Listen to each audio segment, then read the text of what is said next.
Bonjour la famille, bonjour tout le monde. Dans un que tout va bien chez vous, makambozo marché, makambozo bouger, ozo un résultat au bolingaka. Vraiment, on continue toujours le livre à bisso, les secrets d'un esprit millionnaire, dont le tour développé, dernière partie. Le BT, na livre oyo, mais c'est Haver, alors la bisso, différence dans leur comportement, ya batu ya mbongo, na batu bazana mbongo te, na batu ya classe moyenne. Atalisi biso ete, soki oza na besoin omata niveau financièrement eza na ndenge moko mpe na kati na yo faut échanger eza na ndenge moko mpe na kati na yo il faut emata donc komata na yo na vie ekobanda kaka na libanda te il faut ebanda na kati apesi exemple ya bato ebele soki bolandi livre na ndenge na explike yango apesi exemple ya bato ebele na kati oyo bazalaki kotala vie na angle moko boye epuis ntango bachange vision na bango mobele mpe na vie na bango echangeaki.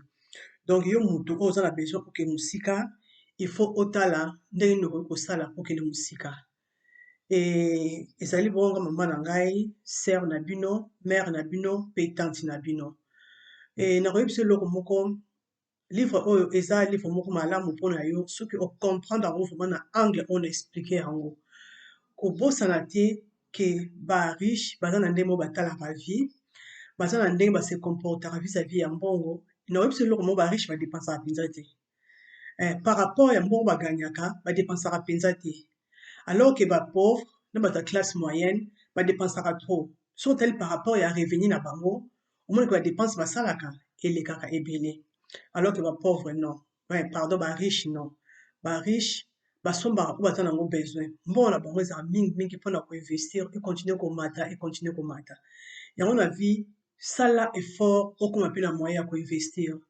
soki olingi okende mosika il faut omona na mbongo mpona koinvestir epuis omona na mbongo il faut économiser mpo économiser fo opona ndenge nini olingi ovivre ndenge nini olingi ose comporter vis-à-vis ya mbongo soki osali effort te vie na yo ekochange te et vraiment na kote na ngai so nakoconseille yo yaya soki oza na mbongo ya kosomba eloko moko permettre oinvestir mbongo lelo somba so oza na possibilité même ya kosomba terrain même écrivain abeti ct kote wana alobi n'importe quel terrain oyo kosomba mpe n'importe quel ndako oyo kosomba peu importe position na yango yebaki 5 ans 10 ans après ekozwa valeur donc so oza na possibilité ya koinvestir na kote wana yaya engage toi ekosala bien auteur alobi papa na ye azalaki menuisier papa na ye azalaki menuisier bango bazalaki bato ya classe moyenne azalaki menuisier et partout ozokokisa bachantier akomprenaki bato nyonso bazalaki koconstruire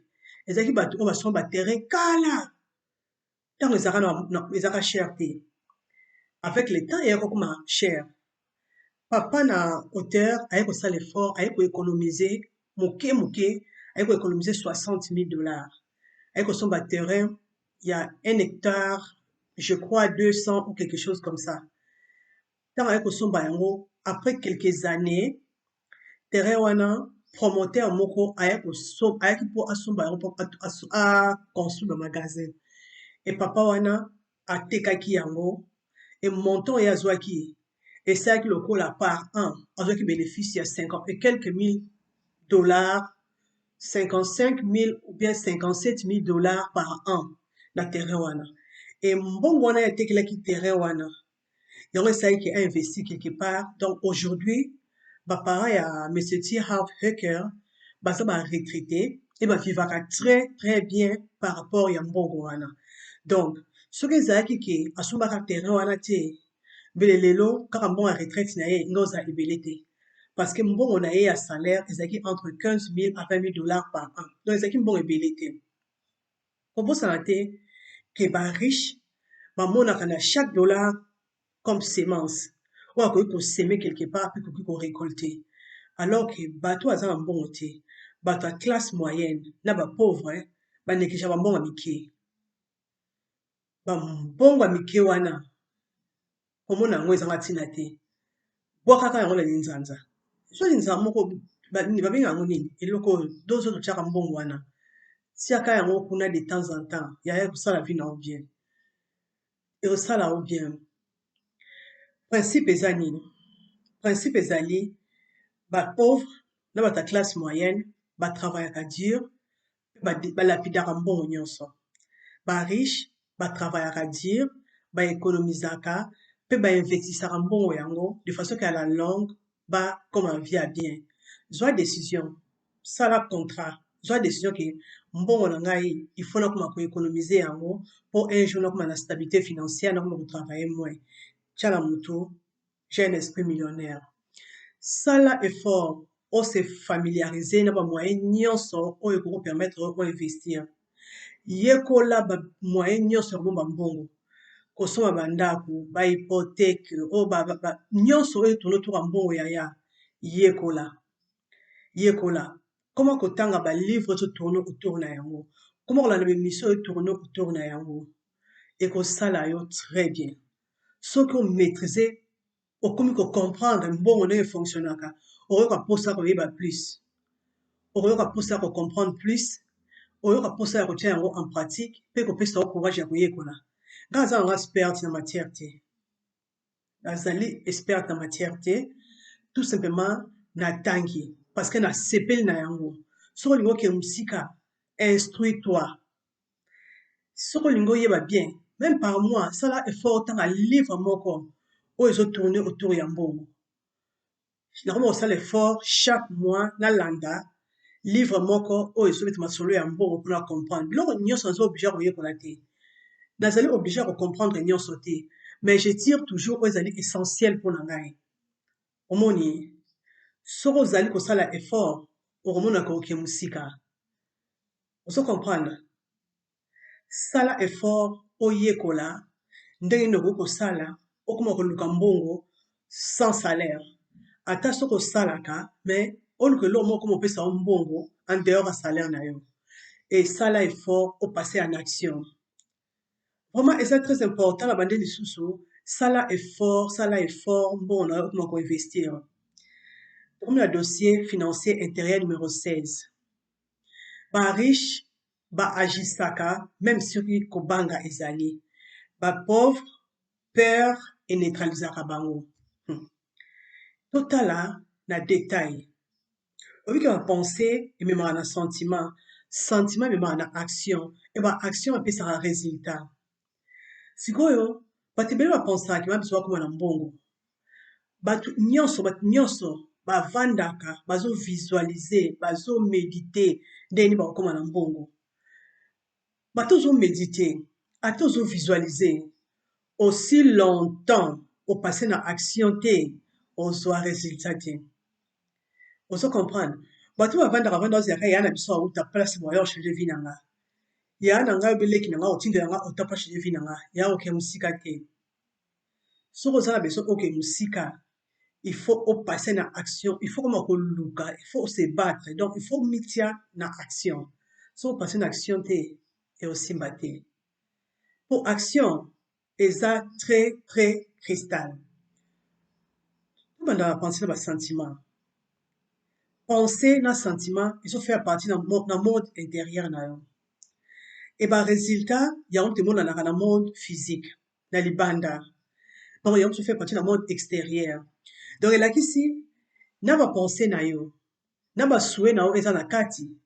na baaction pardon na baresultat eza action moto ezosala pont kobosana te principe ezali ke action ezali base mpo okende mosika soki ozali koagir te ozwa baresultat olingaka te eloko mingi eblokaka bato mpo base na action te ezali kobanga la peur ezofaire partie na obstacle oyo ezokoempêche oréussir epuis okende mosika sikoyo bariche na bapauvre différence na bango ezali bariche même soki azobanga akocontinue koagir e bato aza na mbongo te bata classe moyenne basukaka na kobanga soki kobanga eye avandi azozela kobanga esila avant agir eosimba te ata ozobanga yaya meme ozotremble mais ose pendant ozotremble okoki jamai kovanda ozela kobanga eleka avant passe na action osala eloko te na vie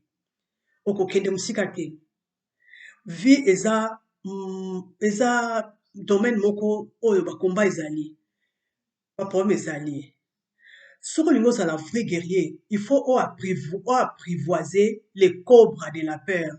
Vous allez obligé à tuer cobra de la peur, vous allez obligé à fuir cobra de la peur, vous allez obligé à bomber ma cobra de la peur, mais il faut apprivoiser les cobras de la peur. Il faut vivre na cobra de la peur. Même tant que banga ezali na kati ko banga wana, zwa courage na yo à deux mains, tellement bunda. Okozwa résultat oyo nyimo okozala surpris. Vous comprenez? Ce que banga ils sont paralysés yo et pour vandi oti ko sama mo important okokende musika ti. Alors que sentiment na ya kobanga il faut epesa o nyak, faut epesa o courage, faut epesa o makasi o affronter kobanga. Au fur et à mesure qu'on affronter kobanga, au fur et à mesure niveau na yo ya kosama comme so mata. Yekola ko agir en dépit de la peur, en dépit de l'incertitude, en dépit de l'inconvénient, en dépit de l'insécurité. Il faut s'exercer à quoi agir, même ce qui difficultés années. Yekola ko passer en action. Aux en ont besoin. Aux en ont besoin. Ata oza kobanga ndenge nini, ata makambo ezotambola te ndenge nini, ata kobanga elati yo motema mobimba. Yaya, likambo okana kosala, continuez. Continuez. Na oyebi se lo moko nasali expérience na nga personnelle. O livre te o nga siko. Nasali expérience na nga personnelle. Vraiment nazo sala, soko ekomi très difficile. Ba porte ni so j'ai l'impression porte nyonso ekangami. Ngamo opi pour na bakino likambo résultat nango ezoya. Et puis soki na tingami nango nazwa ba résultat moko o ngamo na oza surpris. Donc ce qui fait que makambo oyo monsieur T.Harv Eker azo loba na livre oyo so na suis même courage ya koya kobeta lisolo ya livre oyo parce que nazo vivre yango ngai moko na vie na nga par expérience. Donc makambo nyonso e déranger nga makasi so na tingami nazwa ba résultat na lingi. Kobosana te kokoma riche ou bien kozwa ba résultat olingi na vie eza facilité. Il faut la guerrier, faut la déterminer, faut la muta ba décision parce que soki olingi kaka kozwa makambo eza facile okozwa eloko te. So olingi kaka ova kaka na monde na yo be na milieu na yo na zone na yo ya confort oke musika te. Yeba ke tango makambo ezokoma difficile c'est que vie na yo ke musika. Principe d'enrichissement. Ce qui est facile à faire, il va revenir difficile. Mais ce qui est prêt, il va difficile, il va revenir comme après facile. Au poste en il faut que va affronter difficulté. Et ça normal. Attends comme le moyen insécurité, continuer à se battre, qu'on abandonner. Parce que si on vivre dans la sécurité, il va être comme stagnante, on va bouger sous terre. Et tant qu'on bouge, tant qu'on avance, c'est qu'on que nous kufa. Il faut se battre. Il faut que nous tuer l'homme sous les niveaux aux années. Nga linga tuer l'homme les questions na se fixer objectif pour son atteindre dans le niveau sous. C'est qui est tout à fait logique. C'est qui est tout à fait logique. Donc tant que nous sommes comme ça à niveau 5 et que nous sommes à niveau 5, c'est que nous comprenons vie malamté. Pour que nous musique na vie, faut les zones à confort. Faut mo sama kambo les zones à confort. Okoma ko signer makambo eleki zone ya confort donc au traverser zone ya sécurité omoni oza nango besoin ko vivre kaka ko bata classe moyenne ba pauvreté balinga ko courir ba risque te balinga kaka vie ezala donc ezala kaka na sécurité so suki kaka na sécurité ok so musika te eza malamu te pona yo mutu oza beso ke musika. Vous avez besoin obimaka na zone na yo ya confort et so ozaka na zone ya confort au grandir te oko développer te oko évoluer te oko avancer te oko mata au-delà ya niveau oza lelo te. Na poser une question. Première fois otantaka quelque chose ozalaka ndenge temps ozotante le moins difficile na osala te ozalaki en sécurité mais ozalaki na image moko ya insécurité. Nga personnellement zo mona kinazaki na insécurité le bangeli parce que c'est loko na yebité et loko eza passé na vivate na traversate Mais au fur et à mesure que côté na kati, au fur et à mesure que traverser zone wana ya insécurité, tant on a commis na réussite, na atteindre objectif na ngai, c'est là maintenant j'ai senti la sécurité. Donc la kisi au fur et à mesure de traverser la zone ya inconfort, sur la zone on a confort wana onga na lingi. Donc ko se retranche à côté, ko suka kaka na zone ya confort na ote, chaque fois traverser moment difficile, mi pesa courage ya ko bunda parce que ça moment où ils sont grandir. Et ça moment où ils sont évoluer. Et ça moment où ils sont avancer. Soko lingi okoma riche, soko oza besoin oza biloko na ozwa te, il faut oyeba ko supporter moment ya insécurité. Il faut oyeba ko supporter moment ya inconfort. Tant oza na confort te, tant oza na makambo ezokoma difficile, oza ko se battre. Nde ba moment wana moto ezokomisa makasi, moto ezokomisa monene, moto ezomatisa niveau même na ndenge ya kotala vie. Ozo comprendre?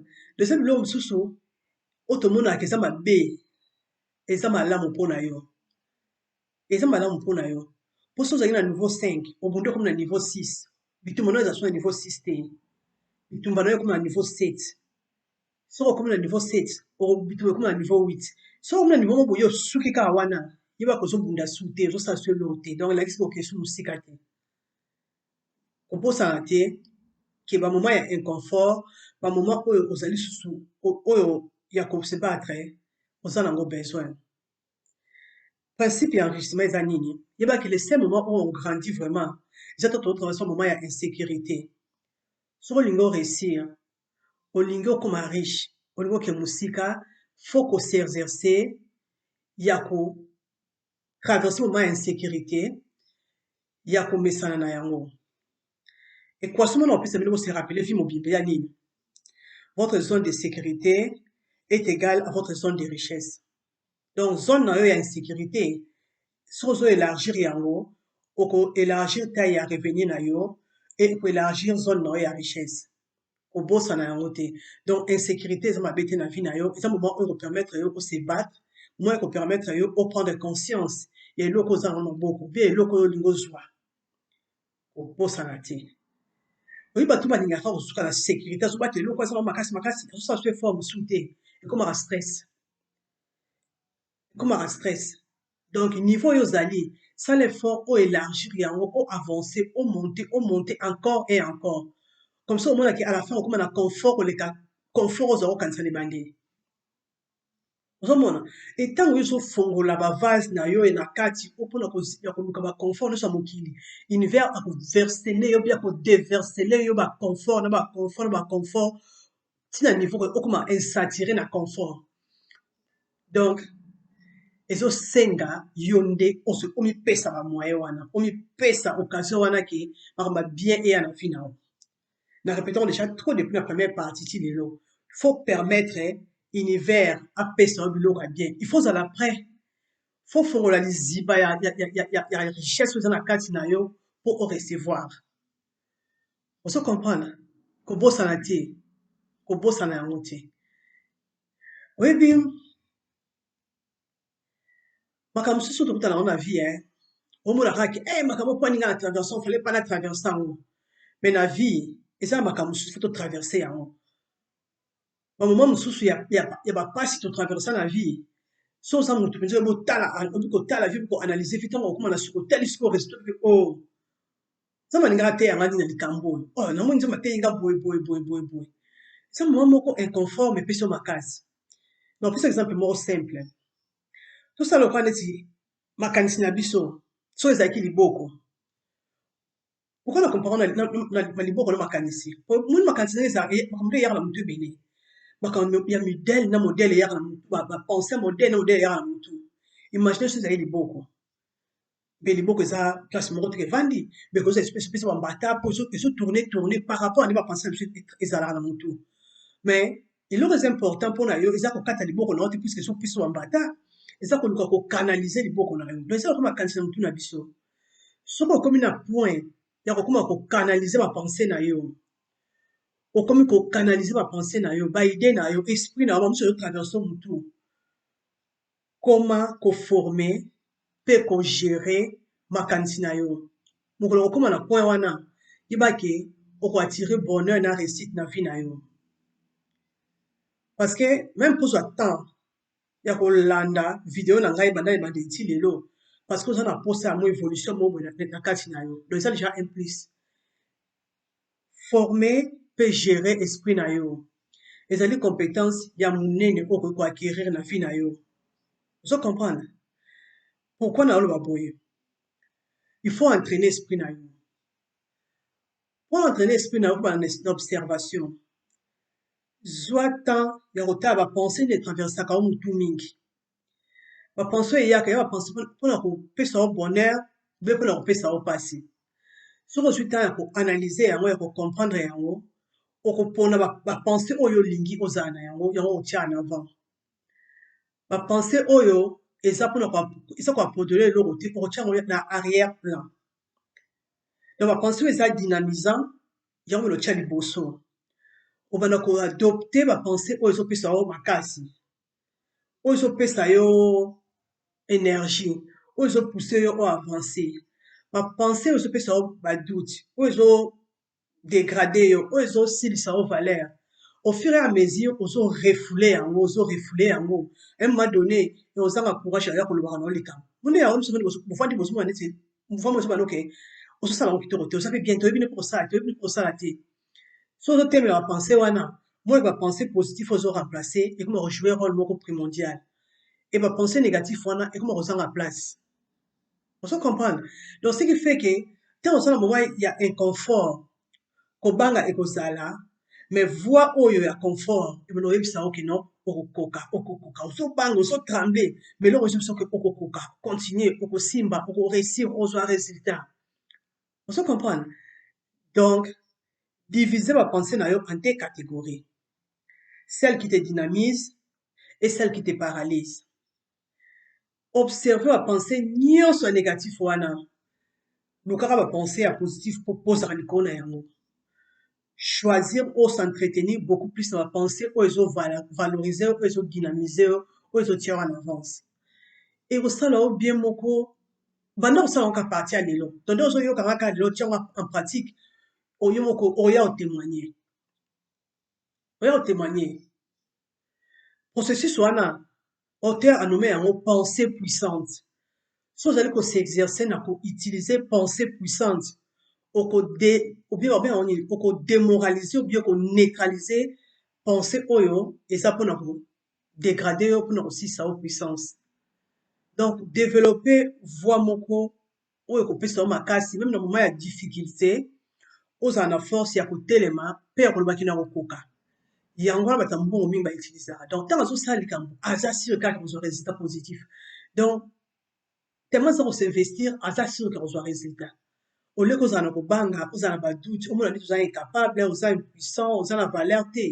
Tiara qui vous êtes puissant, vous êtes capable, vous coca, vous avez résultat. Vous avez monde. Bateau bazwa, ou bazwa avant yo, ya ba l'école de l'autre. Na répétera yango tous les jours. Donc comme na 17e point. 17e point zanini, ba pauvre, ba riche, ba apprenaka, pe ba grandissaka tous les jours.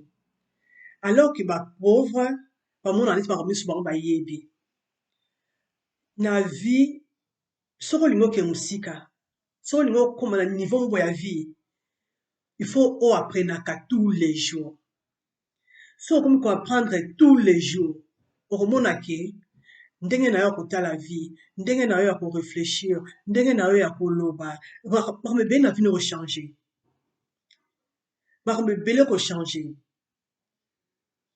Soko oza na privilège ya koyoka koyekola oke musika mais c'est très rare que la première partie ya livre na ye alakisaki biso azwaki privilège ya kokutana na homme riche oyo azalaki ami ya baparent na ye ye nde moto alakisaki ye baclé ndenge nakoki kosala mpo alongwa na niveau na ye ya misère azalaki kotraverse mpo akoma homme riche oyo aza lelo soki ayokelaki tata wana te mbele lelo azopesa biso apesi bien akomi livre oyo ngai natangi te mpona kolakisa yo mais lokola azwaki temps ya koyoka ami ya papa na ye wana yango esalaki ke ayekola eloko ya sika oyo ya kopermettre ye afongola vie na ye mpe akoma lelo motu oyo azali.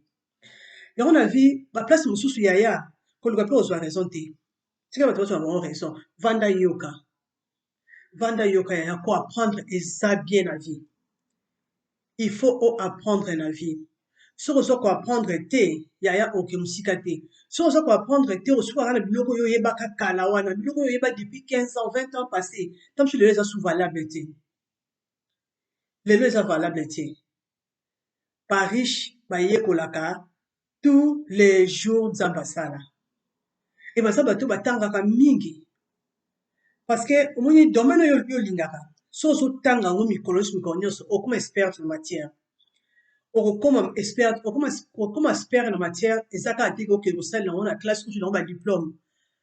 Au jour d'aujourd'hui okokotanga balivre ya bato bayebi ozo koapprendre, ce qui fait que bariche bayekolaka tous les jours, batangaka tous les jours et bagrandisaka tous les jours. Soki ozotanga eke na kati na yo ozo kograndir, ozo développer na kati na yo ozokola mpe ozodeveloppe, libanda boye ekomonana. Bariche ebele oyo baza stable, richesse na bango ezalaka richesse financier te, ezala richesse moko intérieure oyo badevelopaka, e développement ya richesse intérieure wana esalaka ke bachange ndenge na bango kozala, et puis yango monana na monde de sens, ke makambo nyonso ekomi bien, makambo nyonso ekomi tourne, esalaka ke bakoma mpe na mbongo. Donc soki oza besoin ke mosika yaya zala motu alingi koapprendre, zala motu alingi koapprendre, alingi ayekola 1+, omoni eza très important po ke mosika yaya soki oaprenaka te, soki olukaka te, soki osalaka effort te po yekola, okokende mosika te, okokende mosika te. Soki monsieur T. Harv Eker amikitisaki po ayoka conseil ya moninga papa na ye te, belela aza place oyo aza lelo te, na répétant lisusu. Donc présence ya tata wana ya homme riche wana na moma wana na temps wana, yango moto ayako changer vie na ye, yango moto ayako apporter 1+ na vie na ye. Yango na côté na yo mon frère ma sœur, apprends à écouter, apprends ya koyekola eza kaka te ke okende classe, okende université, okende kosala formation, bilo mosuku na kotanga bien kolanda bavideo oyo ezopesa oyo kopermettre oyo apprendre, oza nango besoin. Parce que la vie pour que mosika il faut okola ya lokola nzete soki boplante yango il faut ekola ekoma na age ya maturité po eproduire mbuma. Biso bato mpe toya ndenge wana, soki oza besoin odévelopper biloko mosusu na vie, il faut yo moko obanda koapprendre yango, okoma kocultive yango, au fur et à mesure ozocultive yango ozokona biloko ya sika, au fur et à mesure na kati nyonso ofungwama ozomaîtrise biloko mosusu mpe yango esalaki baresultat emonana na monde de sens. Donc okoki mpe koloba ke non bato mosusu bakoma mpe na mbongo kaka par hasard, okoma na mbongo par hasard eza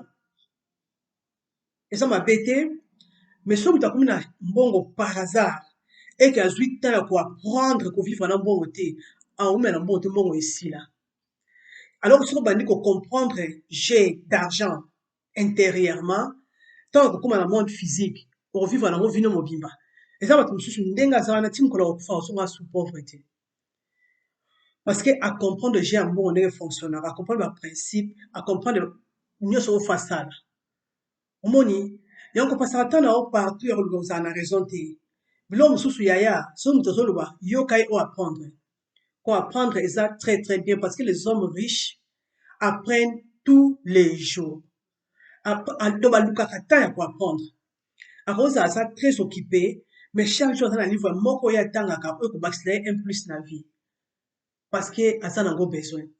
Aussi longtemps oza kaka kokanisa ndenge okanisaka depuis 10 ans, depuis 15 ans, obanda ozwa mpe kaka baresultat oyo ozwaka kaka changement kozala te.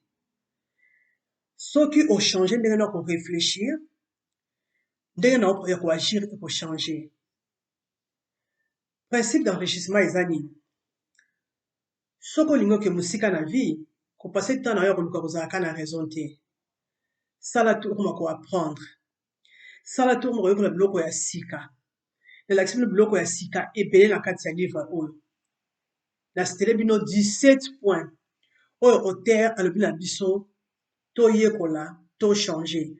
Soki oza orefléchissa na ndenge ya bapauvre, na ndenge ya bato ya classe moyenne, so olingi ochange vision, ochange niveau, ochange ndenge ya kozala, banda kochange mpe ndenge na yo ya kotalela bato, ndenge na yo ya kotalela vi, ndenge na yo ya kotalela mbongo, en fonction ya 17 points oyo na énuméré awa.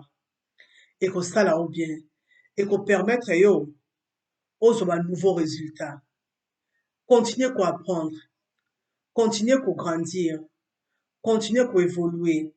Ndenge moko na plante. Soki bakoni ekolaka ekomi na maturité si mabandi ko produire. Sala effort au grandir. Si tu ne grandis pas, tu meurs. Tu meurs. Bato ebele balobaki no, mwana s'instruire eza te, mwana tanga eza te, naza na temps te. Soko lobi okoma kotanga otanga. Aujourd'hui, tu as un privilège, on sera content dans Amazon. Ozo yo kaka ba livre audio. Ozali obligé à consommer ba livre pour y aller dans ndam tam so ko vendre autant livre te. Mais na Amazon ko ba livre audio. Osali contrat na yo sur ba livre audio et ko sala yo bien maman so ko apprendre ils ont changé yo yo mo zo senti changement na kati na yo moko. Et ko sala bien ya o mona kiblo mususu o mona grave o mona normal. Ozo mona et regarde na ozala na vis-à-vis ya mbongo échanger. Je vous garantis, na banda osa business mandakana, mais na ignorance. Na osa business na ignorance. Na fonds magasin liboso dans l'an 2006, na ignorance. Na so sala na so briconner ignorance, sans connaissance, sans même volonté à apprendre, ya ko yekola ya kolokolo kasika, non, toujours même méthode, même système. Dès nous fonctionner na mbongo, même pas idée. Biloko nous apprendre pendant ces 2 dernières années. Ce que je yekola qui depuis kaka banda ba faire en 2019. Si on avait même nyonso wana, net sur na niveau ni lelo. Mais comme Dieu est bon, à ça la comme na tanaye, fallait que bele fanaye ba on attend oyo.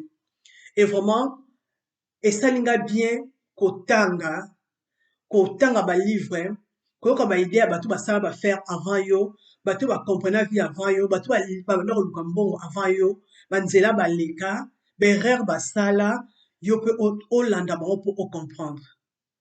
Sala le nécessaire pour accéder na prochain niveau ya vie na yo. O accélérer mbongo na yo emata. O accélérer ne ko sala pour comment ko gérer biloko na yo mbongo na yo. De comment ko gérer ba faire no ko gérer même ndenge na ko ta la vie pour évoluer, pour avancer. Ceux qui ont suivi décision, qui ont bossé et fonctionné et marché, on a un homme heureux, on a un homme épanoui. Parce que au Bundi, peut aussi résultat oyo lingaka, Nathan oyo lingaka, ça fait du bien. Ça fait vraiment du bien. Vraiment la famille, na cité bino, livre nyonso, naza très ravi. Et nous ça la résumé en français parce que baninga mususu national la fois passée bah c'est plein de que pourquoi na ça la ka vidéo normalement intéressant na lingala. Donc ce qui fait que nous ça la résumé à beaucoup c'est par point nyonso en français parce que baninga pas comprendre ce que na lobeli nini. Vraiment la famille to suki wana nzamba sunga biso ça biso grâce to kuté na mbala sima à la prochaine.